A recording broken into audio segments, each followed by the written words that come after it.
En quelques minutes, le chaos et des dizaines de victimes extraites de cette école située dans la ville de Deir al-Balah, au centre de la bande de Gaza. Les forces israéliennes l'ont prise pour cible ce samedi. Selon elles, le bâtiment abritait un centre de commandement du Hamas. Selon la défense civile de Gaza, l'école était devenue un lieu de refuge pour 4000 déplacés de l'enclave.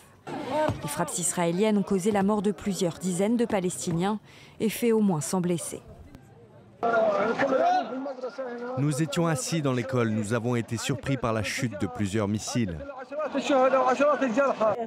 J'étais assise dans la tente chez nos voisins, j'ai entendu des coups violents. J'ai couru. Ma fille était à un endroit et moi à un autre. J'ai vu des gens courir vers l'endroit qui a été frappé. Les personnes qui s'abritaient dans l'école sont toutes blessées. Elles sont innocentes et cela n'aurait pas dû leur arriver. Un peu plus au sud, à une dizaine de kilomètres, l'opération de l'armée israélienne se poursuit à Khan Younes. De nouveaux ordres d'évacuation ont été émis par Tsahal en direction du camp de Mouazi, situé en zone humanitaire. Mais beaucoup de déplacés sont fatigués et inquiets, la zone ayant déjà été visée par des bombardements israéliens. Nous voulons une solution. Nos jambes sont fatiguées. Ce déplacement nous a rendus malades. Nous demandons une solution.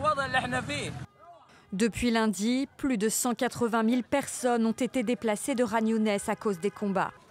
L'armée israélienne indique avoir lancé cette opération pour mettre fin aux tirs de roquettes depuis cette zone en direction de son territoire.